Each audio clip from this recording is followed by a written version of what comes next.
Hi, this is Shompan and I hope all you are doing well. So in this video, I'm going to be talking about the very important topic as per your examination, as per your knowledge, the Gupta Empire. In my last video, I have talked about the Kushan dynasty in detail.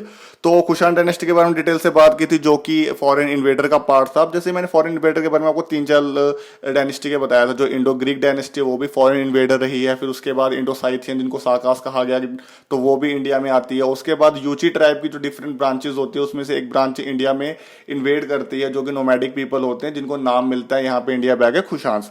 तो उन्होंने अलग अलग time पे अलग अलग dynasty को तंग किया, यहाँ पे आके रूल भी किया। जैसे कि वो उन्होंने यहाँ पे वेस्टर्न सात्राप्स, ईस्टर्न सात्राप्स अलग अलग जगहों पे रूल किया। तो ये टाइम था। अब इसी टाइम में सतवाहन डायनेस्टी भी नीचे से अराइज करती है, वो भी इनसे लड़ती है, कभी इधर उधर करती है। तो यहाँ पे आपको एक चीज समझनी पड़ेगी। यहाँ पे जो इनका एक पीरियड था, ये पीरियड जो अब मैं माना जाता है सतवाहन और खुशान डायनेस्टी का जो पीरियड रहता है वो रहता है 220 एडी से लेके 220 एडी या 230 एडी भी कहा जाता है, उससे लेके आगे। उसके बाद गुप्ता जो डायनेस्टी आते हैं ये आती है 230 या 240 से अराइज करने लग जाती है।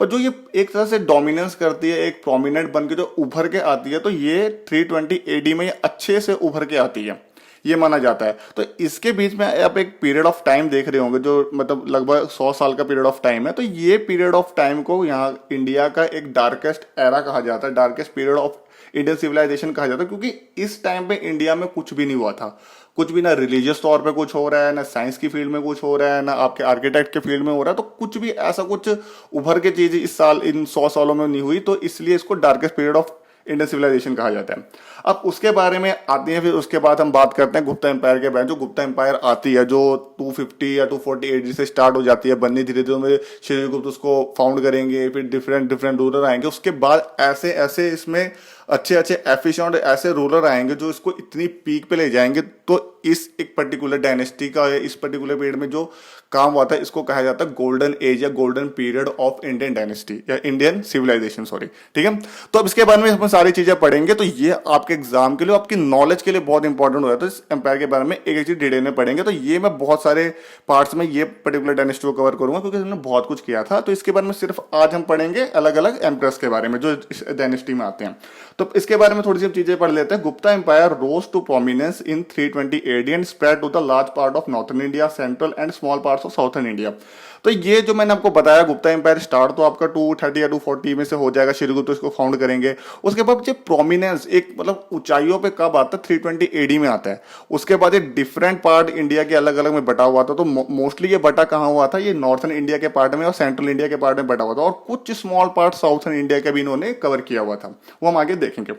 The founder of the Gupta dynasty Srigupta, तो श्रीगुप्त को एक तरह से फाउंडर माना जाता है। पर लेकिन ये भी एक इसमें से आपको कहें कि इसमें भी कुछ लोग अपोज करते हैं कि श्रीगुप्त रियल फाउंडर नहीं था। पर इतने कोई एविडेंस इनके ना होने के भी नहीं मिले और इनके होने के भी इतने ज्यादा एविडेंस नहीं मिले, पर माना जाता है कि श्रीगुप्त इनके फाउंडर है। पर इसमें थोड़ा सा विवाद है। The original homeland of Gupta is not known to for certain, मतलब इनका आज तक ये नहीं पता लग पाया है कि ये कहाँ से आए थे उभर के। जैसे कि हमने पीछे फॉरेन इन्वेडर्स की बात की थी, तो कुछ ग्रीक से आए थे, कुछ ये माना जाता था कि जो जो आपके साकास थे वो वहाँ की ट्राइब थी जो आज के कजाकिस्तान के हैं, या फिर हमने खुनास की बात की तो यूची ट्राइब की वो एक ब्रांच थी वो आई थी। तो इनका कोई एक पर्टिकुलर ये नहीं पता लग पाया कहाँ से आए थे। But they might have originated from Bengal, तो ये माना जाता है कुछ लोगों द्वारा कि कुछ ये अलग अलग हिस्टोरियन कहते हैं कि ये माना जाता है कि ये बंगाल से ही ओरिजिनेट हुए, तो वहीं से इन्होंने डोमिनेंस स्टार्ट की थी। Some scholars think they are from Prayaga, तो ये कुछ मानते हैं ये प्रयागा थे। प्रयाग आज के टाइम में जो हम इलाहाबाद के एरिया को कहते हैं, जहाँ प्रयाग बेसिकली वो एरिया होता है जहाँ पे दो रिवर आपके मिल रही है। वैसे अगर आप असली में प्रयाग की बात करें तो वो आपका रुद्र प्रयाग, देव प्रयाग, जहाँ पे 5 रिवर आके मिलती हैं। तो वैसी वैसी चीजें, तो प्रयाग उस एरिया को कहा जाए 2 या 3 रिवर एक साथ आके मिल रही हैं। जैसे आज के टाइम में आपके इलाहाबाद को प्रयागराज भी कहा जाता है। तो वो आपके ये किस टाइम पे प्रयागराज का नाम चेंज हुआ, ये भी एक क्वेश्चन बन जाता है। तो ये अभी योगी आदित्यनाथ के उसमें रीन में हुआ है, उनके उसमें हुआ है। ये आपके जो चल रहा है इनका रूल चल रहा है एक तरह से। They are thought to be the either Brahmins और वैश्यास, तो इनको कहा गया या तो ये ब्राह्मण अपने उससे आते हैं, क्या तो कहते हैं वर्ण, जो 4 वर्णा में डिवाइड है, ब्राह्मण, क्षत्रिय, फिर आपके वैश्य, फिर शूद्र। तो कुछ लोग कहते, कुछ मानते हैं कि ये वो वैश्य थे। ठीक है, वैश्य मतलब जो ट्रेड वगैरह करते हैं ये थे, तो ये माना जाता है। तो ये आप थोड़ा सा छोटे सा इसमें देख सकते हैं कि जो उनका एक मैप था उस टाइम को, तो ये एरिया जो आपको दिख रहा है यहाँ पे, ये इनके एरिया में था, तो एडेड बाय समुद्रगुप्त, फिर चंद्रगुप्त, अलग अलग जो एम्परर आते हैं उनके बारे में क्या क्या चीजें ऐड हुई है, ये आप थोड़ा बहुत यहाँ पे आइडिया ले सकते हैं। अब हम बात करेंगे थोड़े थोड़े इनके बारे में। अब देखिए सबसे पहले माना जाता है कि श्रीगुप्त ने फाउंड किया गुप्ता डायनेस्टी को, और इनका जो चला है वो 240 एडी से 280 एडी तक चला है, और इनको एक टाइटल, इन्होंने टाइटल भी यूज किया अपने लिए, महाराजा। ठीक है, उनके बाद इनके बेटे आते हैं श्रीगुप्त के, घटोत्कच, ये भी टाइटल लेते हैं महाराजा का। फिर उनके बाद उनके बेटे आते हैं जो क्या तो कहते हैं 319 से लेकर 334 एडी तक करेंगे, वो गुप्ता एरा को स्टार्ट करते हैं। माना जाता है ये पहले ग्रेट किंग माना जाता है, कि इनको चंद्रगुप्त वन को ग्रेट किंग, मतलब इनके टाइम में कुछ ऐसी ऐसी चीजें हुई थी जो उभर के हुई, तो जो इस पर्टिकुलर एम्पायर को एक पीक पे, एक डोमिनेंस, एक प्रोमिनेंस में ले जाती है। ठीक है, आगे देखते हैं इनके बारे में क्या, इन्होंने एक टाइटल भी अपनाया था जो कहते हैं महाराजा धीराजा, महाराजा धीराजा, जिसका मतलब होता है किंग्स ऑफ ऑल किंग्स। ठीक है, आगे फिर ये क्या है, एक इंपॉर्टेंट चीज ये भी होती है कि लिच्छवी प्रिंसेस कुमारा देवी से शादी करते हैं। लिच्छवी प्रिंसेस कुमारा देवी, आप लिच्छवी नाम से आपको एक और याद आना चाहिए, लिच्छवी प्रिंसेस कौन थी, यशोधरा भी थी। यशोधरा कौन, गौतम बुद्धा की वाइफ। ठीक है, तो ये भी आपको यहाँ से याद रखना चाहिए, तो थोड़ा बहुत कनेक्ट करके रखिया गया, क्योंकि एसएससी रेलवे कहीं से भी क्वेश्चन पूछ सकता है आज के टाइम में। ठीक है, तो अगर उसके लिए तैयारी करें, बाकी यूपीएससी के लिए कर रहे हैं फिर तो आपको डीप घुसना ही पड़ेगा। समुद्रगुप्त के बारे में बात करते हैं। अगला एक समुद्रगुप्त आता है जो बहुत बहुत एफिशिएंट रूलर होगा, इसके बारे में डिटेल में बात करेंगे। अभी हल्का से यहाँ पे इसका क्रक्स ले लेते हैं। अब इसका 335-300 चलता है, उसके बाद समुद्रगुप्त को एक टाइटल मिलता है वी एस स्मिथ के बारे में। ठीक है, विंसेंट स्मिथ इसको एक टाइटल देगा, नेपोलियन ऑफ इंडिया। ठीक है, नेपोलियन ऑफ इंडिया क्यों देता है, क्योंकि इसकी बहुत एफिशिएंट आर्मी होती है, बहुत एफिशिएंट ये मिलिट्री कमांडर होता है, और इसकी जो नेवी होती है वो भी काफी अच्छी होती है, जो नेवी जो आपके समुद्र वगैरह या जो सी वगैरह में काफी अच्छी वो करे। उसके बाद आगे देखते हैं, his campaign mention in Iran inscription, तो ईरान ना कर देना इसको, ईरान इंस्क्रिप्शन में इसके बारे में, इसके कैंपेन्स जो इन्होंने, कैंपेन्स मतलब वो होता है जो इसने अलग अलग जगह पे मोर्चे खोले थे, अपने युद्ध वगैरह किए, तो उसके बारे में मध्य प्रदेश के जो ईरान इंस्क्रिप्शन उसके बाद मिलता है। उसके बाद चंद्रगुप्त टू आते हैं, चंद्रगुप्त टू का एरिया इतने से इतने चलता है, 300 से 412। उसके बाद इनके टाइम में नवरत्न थे इनके कोर्ट में। नवरत्न कुछ नहीं था, अलग अलग जो इनके लोग थे अलग अलग फील्ड से इनके कोर्ट में, तो वो होते थे, वो अलग अलग टाइम पे आप अलग अलग रूलर को देखोगे। आगे जाके अकबर भी रखते जो बहुत फेमस हुए थे, जिसमें तानसेन वगैरह निकलते हैं। उसके बाद इन्होंने एक टाइटल भी लिया था विक्रमादित्य का, तो ये बहुत इंपॉर्टेंट क्वेश्चन आया था, ये मैंने खुद ये क्वेश्चन काफी बार देखा हुआ है, पेपर में आता है कि किस पर्टिकुलर पर्सन ने विक्रमादित्य का टाइटल लिया, तो वो सीधा डायनेस्टी पूछ लेंगे तो गुप्ता डायनेस्टी, या पर्सन पूछ लेंगे किस एम्परर ने तो चंद्रगुप्त टू। आगे आता कुमारगुप्त वन, फिर उसका यहाँ से यहाँ देख लीजिए। अब इनसे एक इंपॉर्टेंट क्वेश्चन बता दें, इन्होंने क्या किया था, इन्होंने नालंदा यूनिवर्सिटी बनाई थी। ठीक है, और नालंदा यूनिवर्सिटी को डिस्ट्रॉय भी एक पर्सन कर देते हैं आके, बख्तियार खिलजी, जो आपके टर्किश एक इन्वेडर होते हैं इंडिया में। He was also known as Sakaraditya, तो इसको सकारादित्य भी कहा जाता है। आगे उसके बाद स्कंदागुप्त आते हैं। स्कंदागुप्त ने कोई इंपॉर्टेंट काम वगैरह नहीं किया था, धीरे धीरे यहाँ से एक तरह से कहा जाता है कि डिक्लाइन स्टार्ट हो जाता है। डिक्लाइन तो मैं कहूंगा मतलब यहाँ से इनकी पावर उतनी पीक पे नहीं रहती जो इनके बाकी के रूलर समुद्रगुप्त या चंद्रगुप्त टू के टाइम रहती है। तो यहाँ से ये वैश्वनाइट टाइप होते हैं। वैश्वनाइट मतलब जो विष्णु धर्म को मान, जो वैष्णु हिंदू होता है उसको वैश्वनाइट कहते हैं। उसके बाद कुमारगुप्त के बेटे होते हैं। इनके टाइम पे हुनास है, हुनास करके आगे डायनेस्टी आएगी, वो इनके टाइम में बहुत अटैक बढ़ जाता है, पर ये इनको बचाने में कामयाब होते हैं उनसे।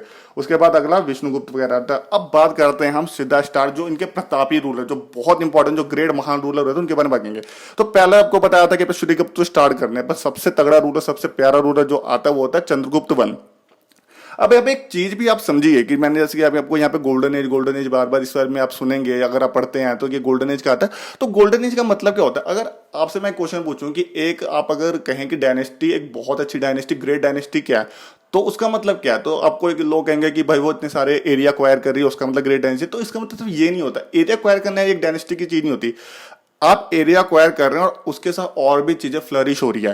जैसे कि इनको गोल्डन एज इसलिए कहा जाता है, इन्होंने एरिया तो एक्वायर किया ही। अब ये भी माना जाता है कि इन्होंने इतना भी एरिया एक्वायर नहीं किया था जितना मौर्यन के टाइम्स में था। मौर्यन से कम ही था इनका एरिया, पर इनके टाइम में आर्ट, साइंस, लिटरेचर, स्टडी की चीजें, फिलोसफी, सब कुछ बहुत पीक पे था और एकदम से उभर के आया। ठीक है, तो ये चीजें इन्होंने लगभग मतलब 200 साल तक इस चीजों को पीक पे रखा। 200 साल तक इनके पूरे एम्पायर का चला।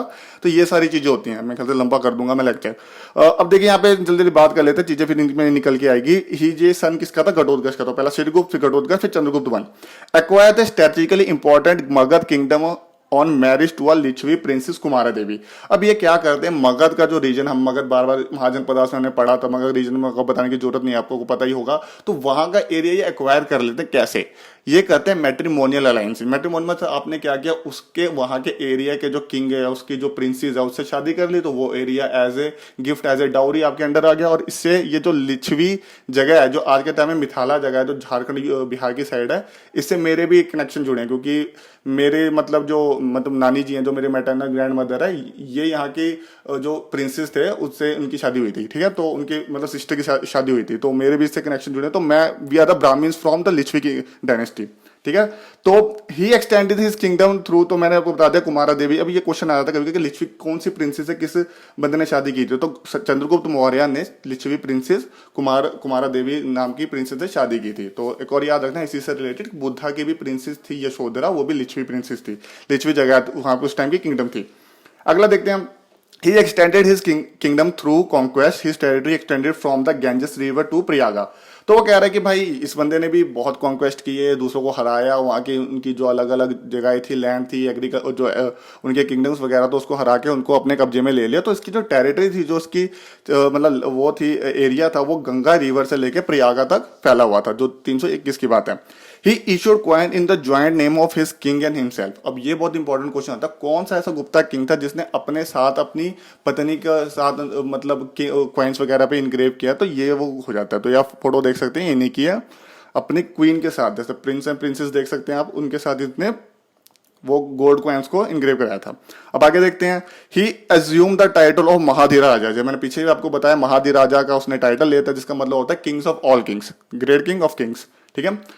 He was successful in building a small principality into a great kingdom. तो सीधी सी बात है, इसने क्या किया, छोटी छोटी जगहों पे ये आया, छोटी छोटी जगहों को इसने इतना बड़ा बड़ा बना के उसको बड़े एक महान अपने किंगडम में वर्चस्व पे ले आया। तो छोटी छोटी जगहों को इसने मतलब उसको जीत, मतलब उसको इतना पावर कर दिया कि वो बहुत बड़े एक महान राज्य में कन्वर्ट होगी, ठीक है। तो वो है small principality into great kingdom. तो अच्छी तरह, अच्छा ऑब्वियस सी बात है, वो अच्छा किंग रहा होगा, उसने अलग अलग एरिया जोड़ के उसके अंदर जोड़ लिए होंगे, जीत के जोड़ लिए होंगे, और वहाँ पे अच्छे अच्छे फिलोसफर रहे होंगे, अच्छे अच्छे जो लोग रहे होंगे, तो उसने उसको बहुत एक महान किंगडम बना दिया।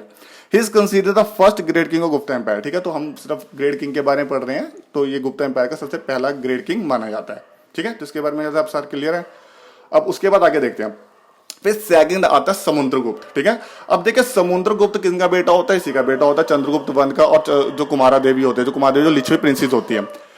अब उसके बाद was a great military genius and was successful in adding many territories into Gupta empire. तो मैंने आपको जैसे इनको नेपोलियन ऑफ इंडिया कहा गया, तो इनके बहुत ही सक्सेसफुल ये मिलिट्री कॉन्क्वेस्ट करते थे, और बहुत ही अच्छे एक मिलिट्री कमांडर थे, जो कि नेवी को भी बहुत अच्छा लीड करते थे, अपने जो ये थल सेना जिनको मिलिट्री वगैरह कहा जाता, आर्मी वगैरह कहा जाता, उसको भी अच्छा लीड करते थे। तो इन्होंने बहुत सक्सेसफुल कॉन्क्वेस्ट करके बहुत सारी टेरिटरी को हमारे जो गुप्ता एम्पायर है, जो उनके गुप्ता एम्पायर है, उसमें मिला लेते हैं। आगे देखते हैं, the Allahabad inscription describe his bravery as a compose by his court poet Harisena. तो अब एक हरिसेना इनके कोर्ट पोएट थे। तो जो अलाहाबाद इंस्क्रिप्शन है, अलाहाबाद इंस्क्रिप्शन इनके बारे में लिखी गई है।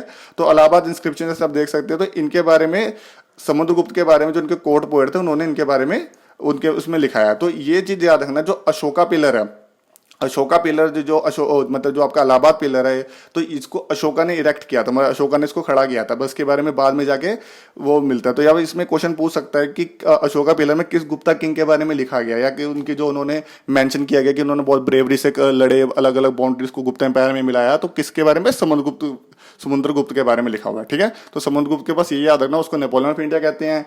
बहुत अच्छा वो ब्रेव कमांडर था, मिलिट्री रूलर था, उसने अपने बहुत जगहों को अपने उसमें एनेक्स किया, और उसको क्या तो कहते हैं एक तरह से बहुत प्रतापी किंग गुप्ता एम्पायर का मानते हैं। आगे देखते हैं, उसके बाद है, there is said to be he defeated 9 kings of Ganges valley के आसपास जो बहुत सारे किंग्स में 9 किंग को इसने हराया।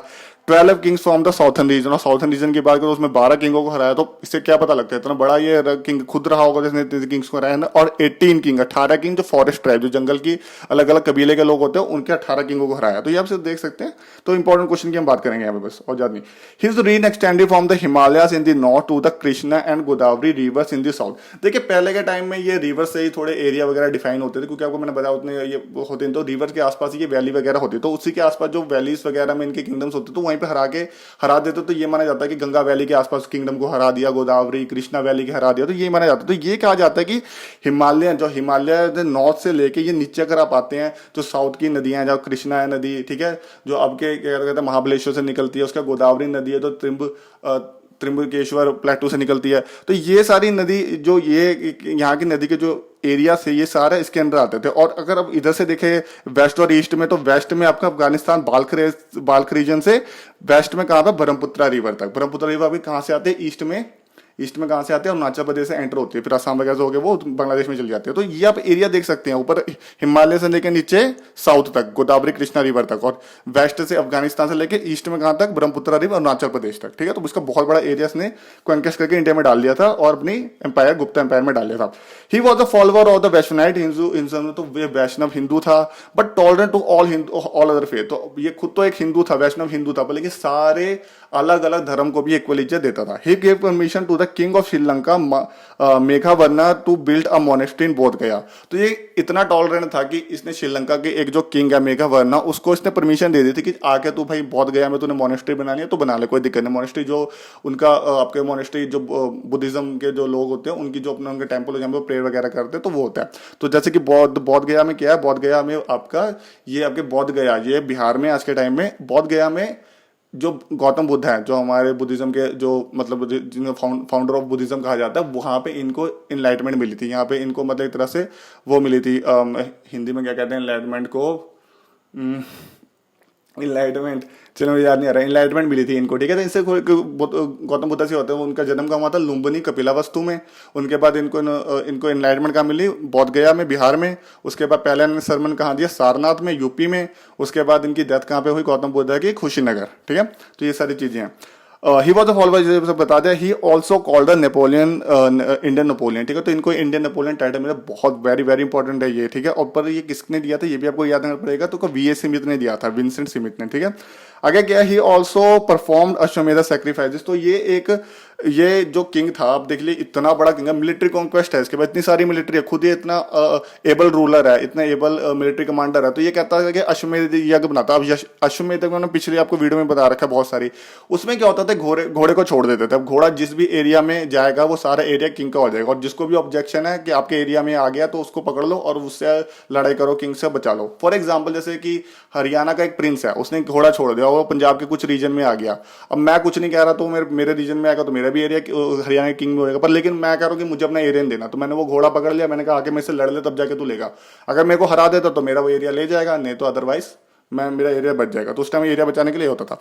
तो फिर ये देख लीजिए, खुद ही इतना एबल रूलर था तो उसने ये कर रखा था। उसके बाद इसने एक टाइटल भी लिया कवि राजा, ठीक है। तो क्योंकि इसने बहुत सारी कवियां लिखी थी, मतलब कविताएं लिखी थी, इसलिए कवि राज का भी टाइटल दिया।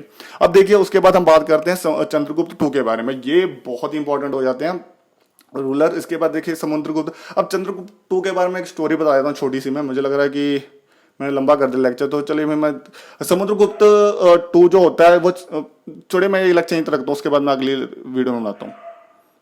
Thank you.